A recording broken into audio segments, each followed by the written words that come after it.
All right, everyone, what I'm going to attempt to do here is start looking at some things that we were doing before the school closure. Kind of change the direction we're going this week. So as you can see at the top, it's an assignment. You only have to do 4 problems, all right? Numbers 2, 3, 6, and 7. We'll go through a couple together. But if you forgot, or maybe you're absent, before we left, we were finding the equation of a line. That's what our answer looked like, except m and b were numbers, the slope and y-intercept. Okay, so obviously we need those 2 numbers to write the equation, right? That's what it says here. So let's just jump in and look at an example. Okay, so you'll be given a table for this assignment. So we're writing the equation. So first thing we always do is find the slope. Okay, so in this table, I found slope this way. I went from 14 to 20, which is going up 6. I went from 4 to 6, which is going up 2, rise, see, change in y, over run, change in x. So my slope is just 6 over 2. There it is. I get a 3. Okay, now why did I go here on the table? Random. I could have went anywhere. See, from 2 to 8, up 6. From 0 to 2, up 2. You'll get the same answer. If you don't like finding slope this way, you can go x1, y1, x2, y2, and use the slope formula. You'll get the same answer. So anyway, I found slope, m. Well, now I need to find the y-intercept, but conveniently, if you see 0 for x, this is the y-intercept, because if you graph that point, you're on the y-axis. So that wasn't too hard finding y-intercept. There it is.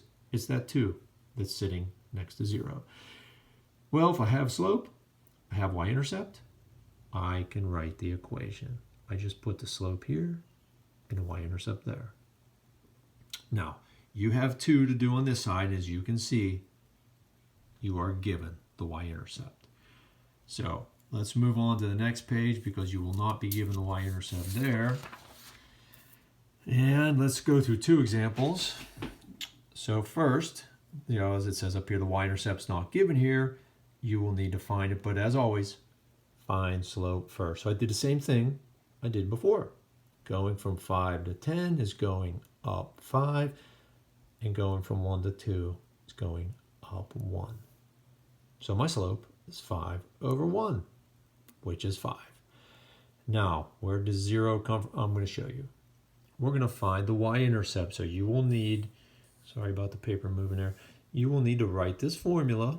And if we're looking for b, I need numbers for y, m, and x. Well, we just found the number for m, slope. See? Down the slide it goes. Y and x come from the table. Now, I picked this point. I could pick any point. I will get the same answer. So the 10 will go in for y. The 2 will go in for x. Be careful, people put these in backwards all the time. The first number goes second, and the second number goes first. So you just have to pay attention to that.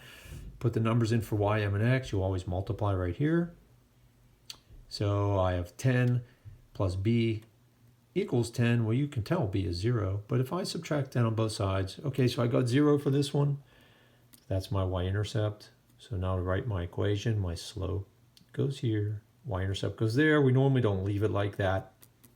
That's it. That's the equation. So you can see it goes through the origin, and that's proportional. Just going back to the discussion, right? All right, then quickly, this one's same thing, except my slope is negative. And how can I tell? Well, to go from 5 to 3 is going down 2. That's why that's negative. Going 1 to 3 is going up 2. My slope is negative 2 over negative 2, which is negative 1. So again, I write y equals mx plus b, put my slope right there, negative 1. And I pick this point, so that's my x, the 1. The 5 is my y. So I replace the 5 for y, the 1 for x. I multiply right here. I get that negative 1. Add 1 to both sides, and b is 6. So my slope actually is negative. I had a negative 1 written there, but I'm just going to write it like this. You can put a negative 1 in front of the x, but as long as that negative is there, it's fine.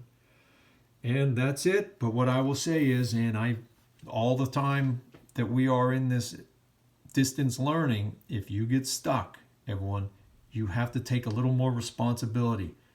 Okay, that's kind of putting a little bit more onto you. So, for instance, if you got stuck on this paper, well, first I might go to YouTube or Google and say, how to find slope from a table. Watch a short video or two. Or maybe how to find a Y-intercept given slope and a point.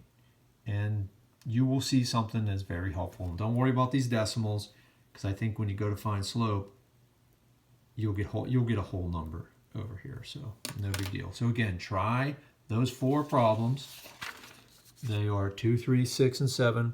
This PDF will be sent through Schoology, and I'm hoping maybe by the time we look at this, we will have a way to for you to actually write on the document. But that's something I have to look into. All right, give it a go, and until next time, we'll, well, as always, let me know if you have any questions. Okay, so signing off. See you later.